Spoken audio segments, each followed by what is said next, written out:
Welcome to the Scottish Property Podcast. This is a show where we aim to educate, inspire and entertain through real life stories and interviews from people in the Scottish property community.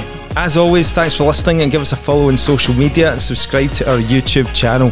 Remember to join us at our monthly networking events on the first Wednesday of every month. Tickets are available on our website. So without further ado, we'll just cut straight into this week's podcast. Welcome back for another episode of the Scottish Property Podcast Market Update. Stephen Clark, how are you today? Good, mate, good. We're not in the studio for the market update this time. It feels strange being back over a computer screen from you. I bet you're shitting your pants again, aren't you? We are recording this on the 2nd of February. Looking back in the month of January, all the latest news, but you were actually flying solo yesterday in the studio, Stephen. Were you feeling a wee bit lonely without me? I was feeling lonely, mate. It was, it wasn't the same. So for all the listeners listening for the next two or three episodes after this one, you're just going to be with Stephen for that because I had some personal stuff I needed to attend to. So I had to pull out the studio session. Watch the downloads fall off a fucking cliff now, eh? Not at all. Remember what I said about my mate Big Mark saying that you need to shut up, Nick. You need to let the other guy get a word in. So now it was your chance, mate, to get a word in. How did it must have been talking about the market updates when I sit there like a mute just talking. So at least you got a chance to get a word in anyway, and we'll look forward to hearing those episodes. How's life for you? How's business with you? We've been busy in the lettings. Obviously, taking on more properties for Arc Property. We're trying to recruit another member of staff as well. Just going through the interview processes this week, which is really difficult actually because we put a job advert on Indeed, you know, the jobs website, and you literally get hundreds of people inquiring about it. So see, it's a real mission to try and filter through basically to get the good ones. Is it the demand for good jobs, or is people systemizing applying for jobs and they're getting AI to just apply for everything that comes up, or what you think it is? There's a huge demand. I think with that Indeed website, it's so easy to literally click on everything. So people are just like clicking on every job, and then when you actually get back to them to try and get them in for an interview, they're not even that serious. So it's good problems to have. It's good problems to have. You're growing. You've been putting a lot of focus into the business the last few years, so it's good to see it growing.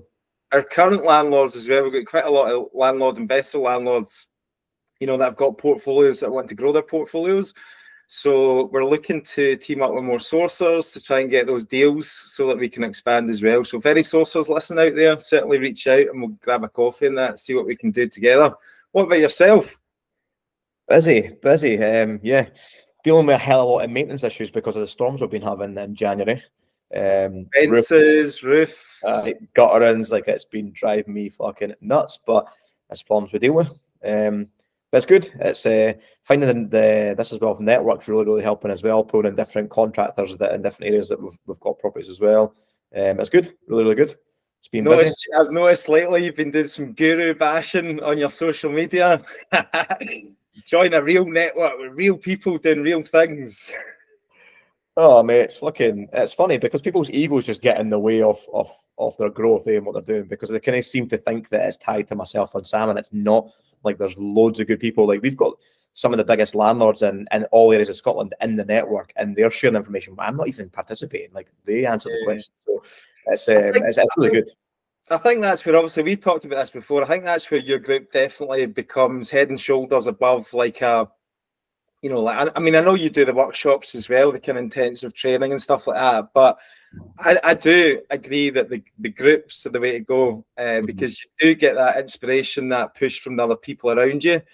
And if you're seeing other people that are, you know, you're communicating with on a weekly basis and they're doing it, then that's going to, you know, you're going to be like, well, I can do it too. Do you know what I mean? Yeah. So I think it's nice to see. It's nice to see it's also not as property related as we thought of. Like people are getting involved in sharing their health and well-being goals, or there's guys that there's a lot of subgroups for guys that are interested in cars now, chatting the cars and what car investments or alternative investments, whether it be cryptos, stocks and shares that I'm buying, and whiskies, watches, you name it. So it's quite cool to see the different groups and different chats. So I'm quite enjoying that. So it's quite nice to see a bit of community forming. Nice one. Excellent. Right. Okay. Moving on to the market update then. Looking back at the month of January, we're going to be talking about inflation figures, the Bank of England base rate decision, which just came out yesterday. We're going to be touching on, you know, mortgage interest rates, how the market's reacting to that news, just that just happened yesterday. House prices. We've got a bit of positive news to share on Aberdeen as well, on the rents and stuff like that. No way.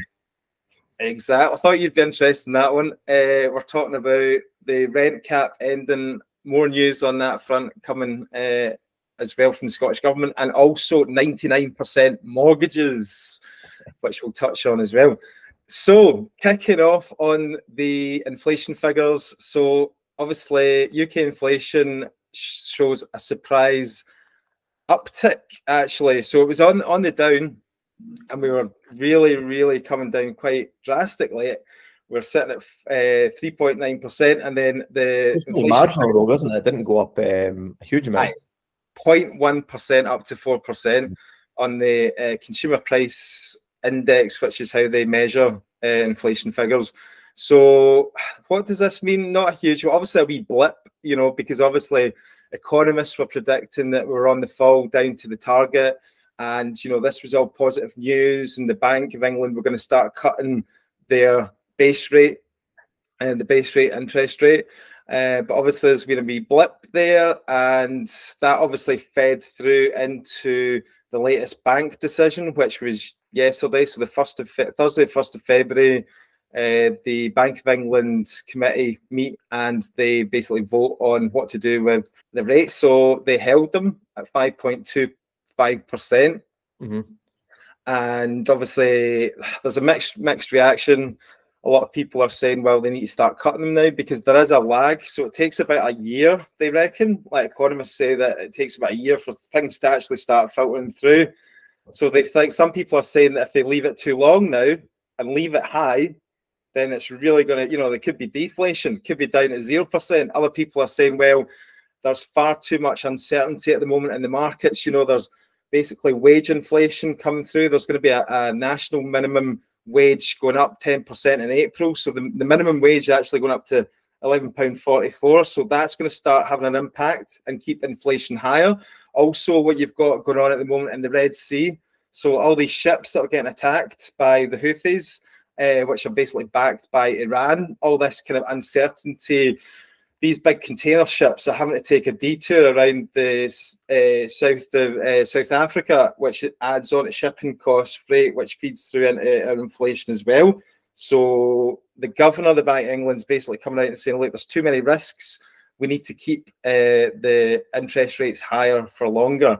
So the Chancellor saying that they were saying that the cost of living crisis, to get the inflation under control, it's better to have higher mortgage interest rate costs than letting the cost of living crisis continue to go and the inflation staying high. So I think that was a justification for holding the base rate at 5.25 for a little bit longer. I mean, it feels like, I mean, if you look at the mortgage lending for us, it did feel like, you know, mortgage rates were coming down.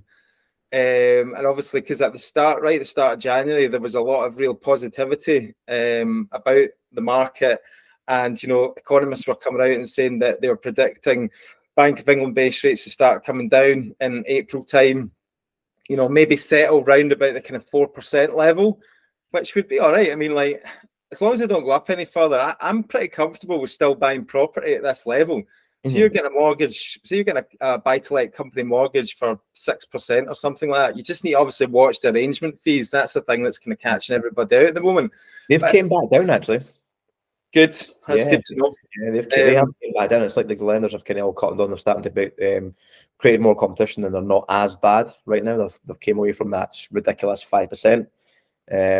But yeah, no, I completely agree with you. This is just the normal interest rates that we had when we first started buying properties. So it's almost that I know it's a 16-year high off the base rate, and we think it will start to drop back down, but it's not ridiculously high. Yeah, and there's still that competitiveness about the mortgage market as well. You know, they're really keen to lend. And actually, I see that some people reporting that some lenders are taking even more risks, and we'll obviously get onto that and when we touch on the 99% mortgages later down the line. But there's still that appetite really to lend, so they're going to be cutting their rates because there's going to be a lot of competition with that positivity as well. The market sentiment's been pretty good. You know, talking about potential rate cuts later in the year. And the estate agents I speak to certainly say that they got off to the start of the year with a flyer, you know, like there's been a lot of inquiries have been up. Yeah, so the market's still moving. Yeah, and then having a wee look at the swap rates, which you can get if you go on a website called Chatham Financial. You can get the up-to-date swap rates, which are what the lenders base their fixed-term mortgage rates on. Say you just look at say you look at the 5-year, that's actually gone up. So at the start of January, it was 3.4%. It's now 3.6% at the end of January. So that actually shows that maybe the markets have reacted a little bit to that negative data that came out in the inflation data, and that maybe now some economists are saying that the interest rates need to stay higher for longer. And obviously it could be to do with the geopolitical situation in the Red Sea and all that kind of uncertainty, because that's definitely going to have an impact. I mean, if your stuff, a lot of stuff that we import comes from China and the Far East, and if freight costs and transport costs are going through the roof for all that import stuff, that's going to definitely have an impact. So we will see what happens. Already nationwide, I picked out an article there from yesterday saying that they've reviewed a lot of the products, and it says nationwide have raised their resi fixes up already after the decision for the Bank of England, after the bank's decision to hold the rates as they are. I'll be interested to see how other mortgage companies react over the next week or so. Moving on to house prices, we've got the land registry house prices. This is quite an interesting one, Stephen. Yeah. In Scotland, right, we're up 2.2%. Over the whole of the UK, down 2.1%. Wow. So we're doing all right. But you did share something with me on the Zoopla data with a map, and it was pretty much anything north of, like the north part of England and Scotland was all in positive growth, and anything south and South England was all negative growth. And it was like the country was completely divided in half. Yeah, Zoopla data is pretty good actually, because they take into account like the real-time stuff that's coming on the market, and also they take into account the land registry, and they kind of combine it all together to give you quite an accurate picture. So Scotland, they've got, this data was published in January, and it's for December, looking back at December year on year. So comparing the last 12 months, Scotland are up 1.8%. And if you look right down at like the southwest and southeast England, you know, they're negative 1.9, negative 2.2%. So when you look at the UK figures, that's obviously dragging down the UK average, you know, down to South England. It's strange because you can never get the right accurate data all the time. I think we shared last month that ESPC had reported Edinburgh loadings in Fife were down 6% on the same time last year. But when you look at the land registration from, let's say, Edinburgh, it's up 4%. Yeah, I quite like looking at the city breakdowns. City Glasgow's up 0.4, Dundee's up 1.5. So all the main cities are up. Even Aberdeen, for the first time, I think, it's up 0.3.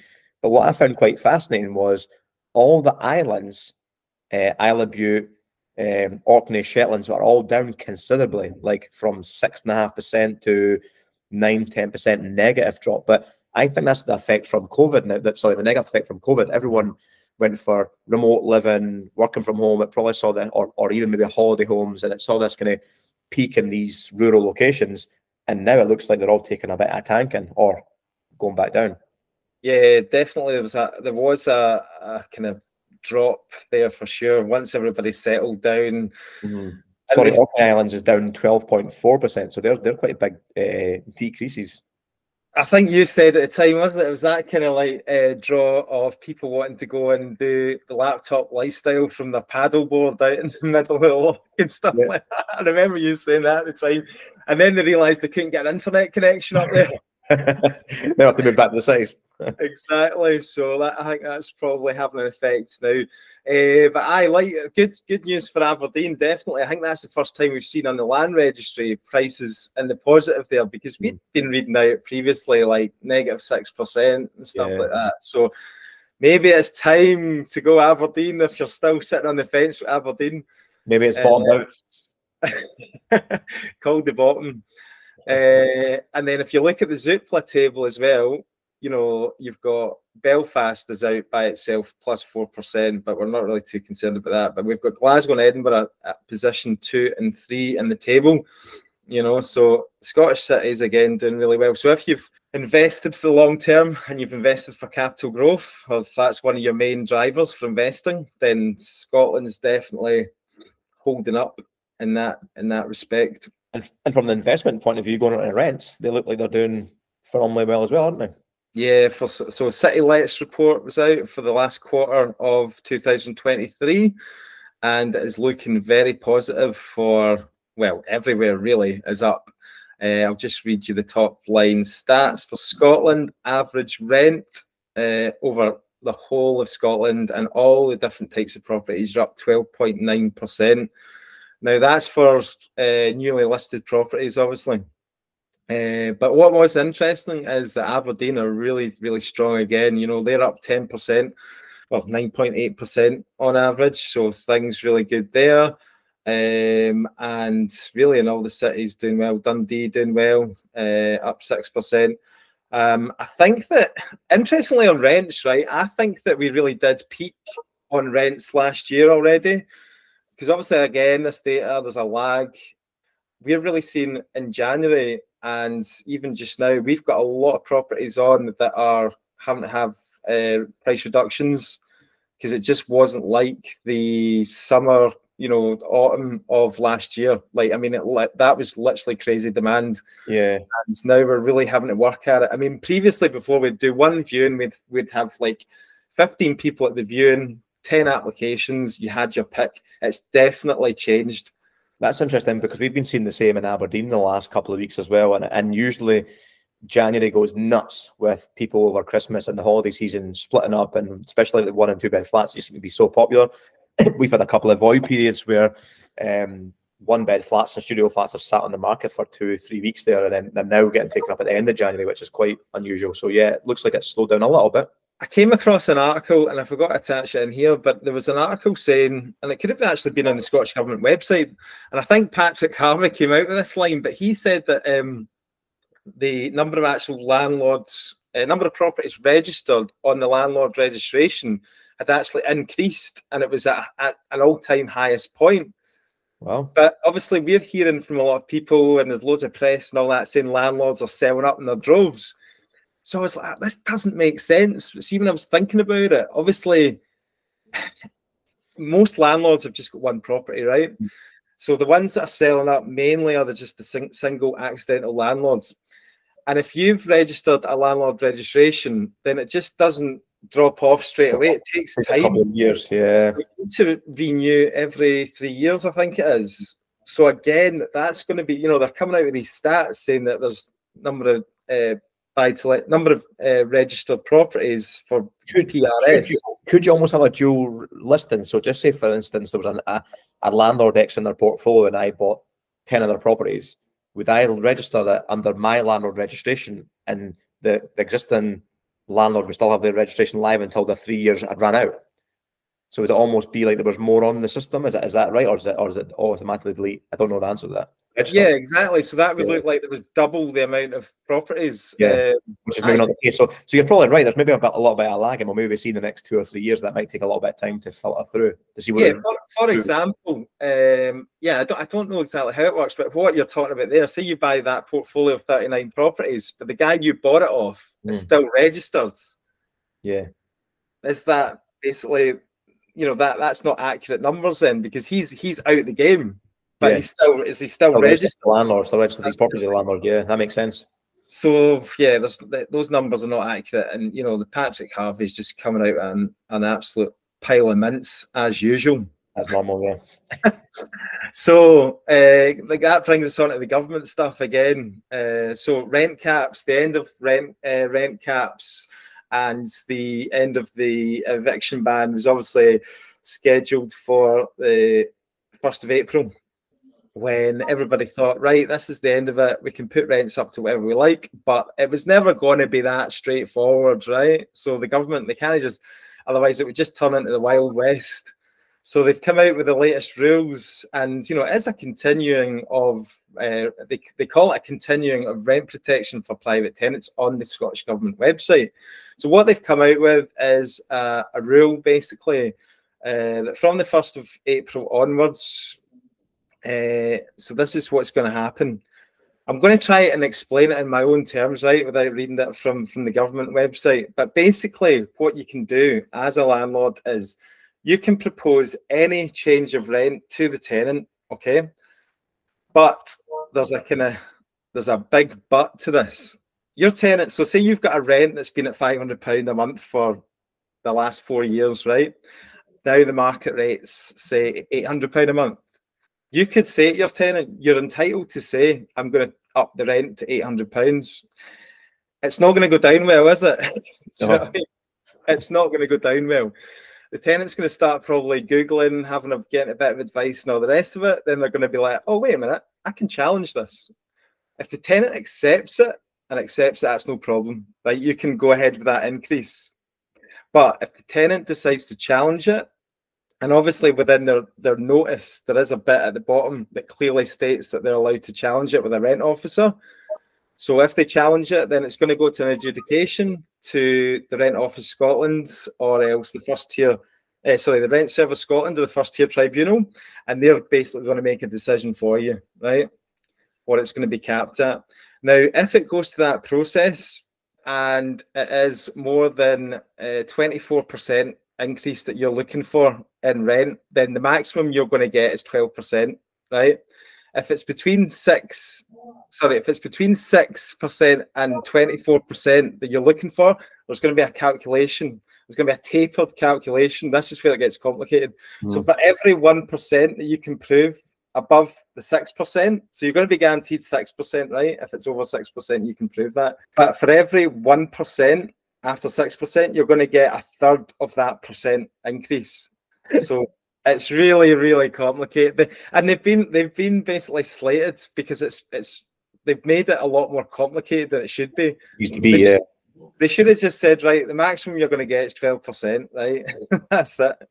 But in effect, go to the Scottish Government website and you can see all the different calculations. They work out all the different scenarios. As a letting agent, then, if the scenario you gave, if one of your landlords has a property that's rented out at £500, they can then put in a 12% increase, which is what, maybe 60 quid a month increase. But you're saying the market rent could be 800. What would you advise your landlord? Because obviously that affects your business as well, and your bottom line. I'm telling landlords, be sensible about it as well. You've got to think, you've got to value a good long-term tenant too. Do you know what I mean? 60% rent increase is just going to be unsustainable. Yeah, but the example you gave, which is probably where a lot of people are going to find themselves in the position, is it's not 60%, it's 60% over the last 4 or 5 years where they've remained at £500 a month rent. So it's not, it's 10% a year, it's 8% a year. It's not, do you know what I mean? And then the compound effect that's taken that 60% jump over a 4 or 5 year period. I get it, but you've got to look at it from the tenant's point of view. So that's not the tenant's fault that you've not gradually increased the rent over the last few years. It's a complete lesson learned to the whole industry to increase your rents gradually. But which a lot of us, because a lot of us wouldn't have put the rents up over the years, where would you advise your landlord client to do? Would you advise them just to get the maximum? Yeah, 12%. And wait for them to move out. But then if the market rent remains at £800 and you can never get up there, if that tenant knows that, you could stay there for flipping 10, 20 years and you're well below market value rent and never going to get up. Absolutely. And then you need to make the call. Do you know what I mean? It's like you need to try and obviously think to yourself, what are my options here? I can only really increase at 12%. You don't really have many options, to be honest with you. So it's a case of, do you sell? Interesting, because you're now looking at a property investment from a different dynamic now. Instead of what the market value rent would be and what the end value would be and what your numbers are looking at, your yield, or what are suiting your criteria, you now have to look at I'm stuck with a tenant that's on a low market value rent. How does that affect my cash flow and yield of return now? But it's the unknowns of when that tenant's going to move out. You don't know their real personal circumstances, if they're going to stay 5 years or if they're going to stay 6 months. It's quite an interesting dynamic, isn't it? Yeah, and obviously, like, this is just the start of it. So they put this rule in just to it's a temporary rule until they come in with a longer term forthcoming housing bill, which they're working on at the moment, which they're probably coming in about a year's time, which will then give you the kind of long term plans for, you know, tighter rent control and rent restrictions. So really, for investors out there you really want to try and get this under control and get yourselves to as market value rent as quickly and as efficiently as you can. Yeah. By the way, if you're going for that 12%, then you need to prove it as well. They're going to be looking at market comparables. They're not just going to give you it for the sake of it.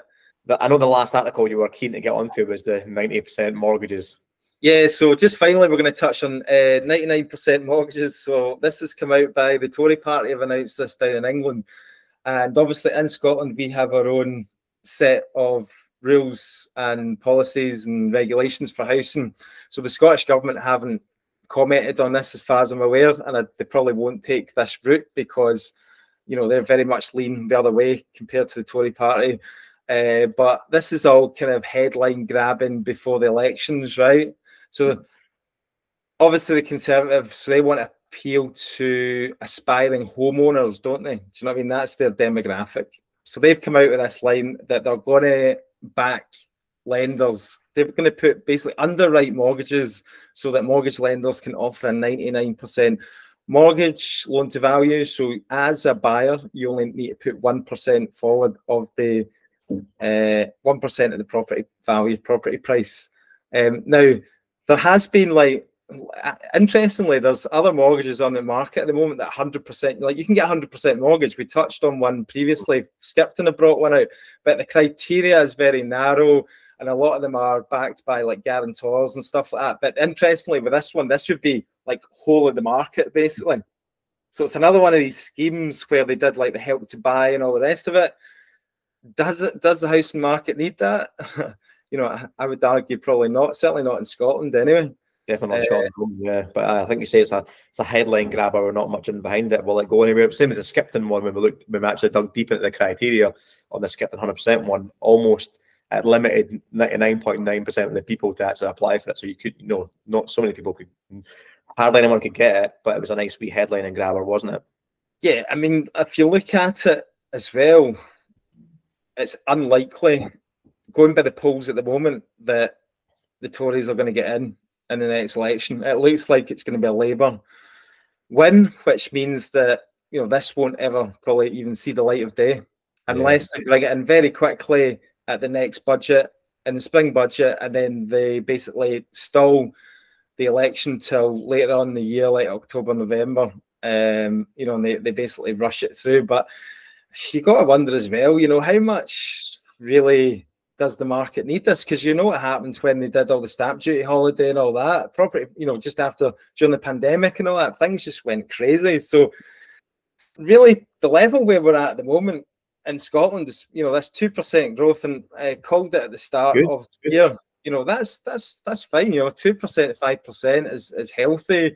You know, if you're a flipper, interestingly, if say the Scottish government came in and backed this as well, then you would be quite, you know, this would be good for you. Obviously, if you flip properties and that, I'm imagining things would go mental again, you know? Yeah, that's a good point, mate. Good article to share.